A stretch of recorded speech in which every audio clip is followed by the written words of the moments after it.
Welcome to new TV Telugu. ఇప్పుడు Telangana top 10 చూద్దాం. వారం రోజులు గడవక ముందే వరంగల్ నగరంలో మళ్లీ భారీ వర్షాలు ప్రారంభమయ్యాయి. గతంలో కురిసిన వర్షాలకు ఇంకా తెరుకోక ముందే ఈ వర్షాలు ప్రజలను ఇబ్బందులకు గురి చేస్తున్నాయి. డ్రైనేజీ వ్యవస్థ సరిగా లేకపోవడంతో రోడ్లపై నీరు నిలిచిపోయింది. ఈ నేపథ్యంలో బల్దియా సిబ్బంది అధికారులు అప్రమత్తంగా ఉండాలని కమిషనర్ ఆదేశాలు జారీ చేశారు. ఆదిలాబాద్ జిల్లా బోధ్ నియోజకవర్గంలోని గర్కంపేట గ్రామ పంచాయతీ పరిధిలోని సోమార్పేట్ కోలాంగూడ గ్రామస్తులు తమ గ్రామానికి రోడ్డు సౌకర్యం లేదని ఆవేదన వ్యక్తం చేస్తున్నారు. 70 ఏళ్లుగా రోడ్డు లేకపోవడంతో అత్యవసర సమయాల్లో గర్భిణులను ఆసుపత్రికి తరలించడంలో తీవ్ర ఇబ్బందులు ఎదుర్కొంటున్నారు. గత నెలలో పాము కాటుతో ఒక మహిళ మరణించిన సంఘటన 108 అంబులెన్స్ కూడా చేరుకోలేని దుస్థితిని తెలియజేస్తోంది.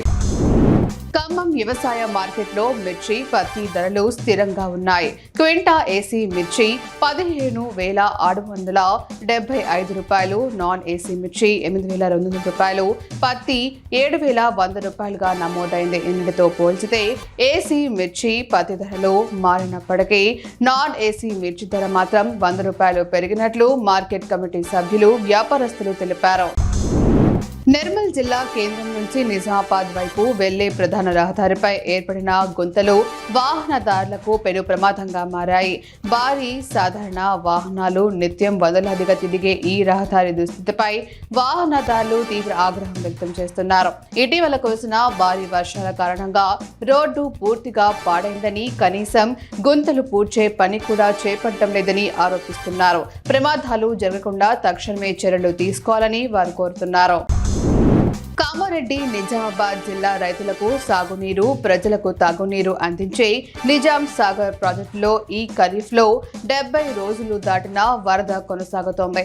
11,929 క్యూసెక్ల వరద రాగా 2 గేట్లు ఎత్తి 8,096 క్యూసెక్లను గోదావరిలోకి వదిలారు. ప్రాజెక్టు పూర్తిస్థాయి నీటి మట్టం 1,405 అడుగులు కాగా ప్రస్తుతం 1,404.99 అడుగుల వద్ద నీటి మట్టాన్ని నిర్వహిస్తున్నారు. ప్రాజెక్టు ఏఈ సాకేత్ ఈ వివరాలు తెలిపారు. జూబ్లీహిల్స్ ఉప ఎన్నికల నేపథ్యంలో కాంగ్రెస్ పార్టీ అభ్యర్థి నవీన్ యాదవ్ కు మద్దతుగా కృష్ణకాంత్ నగర్, శ్రీనగర్ కాలనీలో ప్రచారం జరిగింది. రాష్ట్ర ఐటీ, శాసనసభ వ్యవహారాల శాఖ మంత్రి శ్రీధర్ బాబు, మల్కాజ్గిరి మాజీ ఎమ్మెల్యే మైనంపల్లి హనుమంతరావు, మెదక్ జిల్లా నాయకులు ఈ ప్రచారంలో పాల్గొన్నారు. ఈ సందర్భంగా మంత్రి శ్రీధర్ బాబు మాట్లాడుతూ కాంగ్రెస్ పార్టీ పేదల ప్రభుత్వమని, రాష్ట్ర అభివృద్ధి సంక్షేమానికి కాంగ్రెస్ పార్టీయే హామీ అని పేర్కొన్నారు. యాదాద్రి భువనగిరి జిల్లా చౌటుప్పల్ మున్సిపల్ కేంద్రంలో గత 2 రోజులుగా కురుస్తున్న భారీ వర్షాల కారణంగా పెద్ద చెరువు నిండి అలుగు పారుతోంది. ఈ అలుగు నీరు ఇళ్లలోకి ప్రవేశించడంతో 11వ వార్డు వినాయక్ నగర్ కాలనీ వాసులు తీవ్ర ఇబ్బందులు ఎదుర్కొంటున్నారు. ఎంపీడీఓ కార్యాలయం, పాల శీతలీకరణ కేంద్రం, టీటీడీ కళ్యాణ మండపం వంటి కీలక ప్రదేశాల్లోకి భారీగా వరద నీరు చేరడంతో అక్కడి సేవలు నిలిచిపోయాయి. ఎంపీడీఓ కార్యాలయంలోకి నీరు చేరడంతో కార్యకలాపాలు స్తంభించాయి.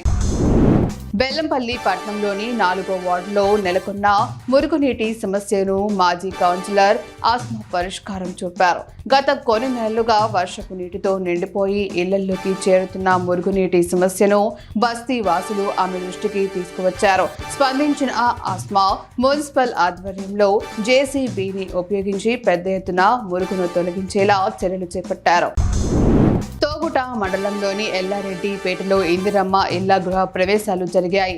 ఈ కార్యక్రమంలో కాంగ్రెస్ పార్టీ నియోజకవర్గ ఇన్ఛార్జి చెరుకు శ్రీనివాస్ రెడ్డి, ఆత్మ కమిటీ చైర్మన్ నరేందర్ రెడ్డి పాల్గొన్నారు. అర్హులందరికీ ఇళ్లు మంజూరు చేస్తామని, మొదటి విడతలో నియోజకవర్గానికి 8,500 ఇళ్లు మంజూరు అయ్యాయని శ్రీనివాస్ రెడ్డి తెలిపారు. అనంతరం 23 మంది లబ్ధిదారులకు సీఎం సహాయనిధి చెక్కులను అందజేశారు. రాష్ట్ర ప్రభుత్వ లక్ష్యం అభివృద్ధి సంక్షేమమని ఆయన పేర్కొన్నారు. జోగులాంబ గద్వాల జిల్లా అలంపూర్ నియోజకవర్గం ఐజా మున్సిపాలిటీ పరిధిలోని పర్దిపురం స్టేజీ వద్ద పాఠశాల సమయాల్లో బస్సులు ఆగటం లేదని, విద్యార్థులకు ప్రత్యేక బస్సులు నడపాలని డిమాండ్ చేస్తూ విద్యార్థులు, వారి తల్లిదండ్రులు రోడ్డుపై ధర్నా చేపట్టారు. తక్షణమే విద్యార్థుల కోసం ప్రత్యేక బస్సులు నడపాలని, ప్రతి స్టేజీ వద్ద బస్సులు ఆపాలని వారు కోరారు.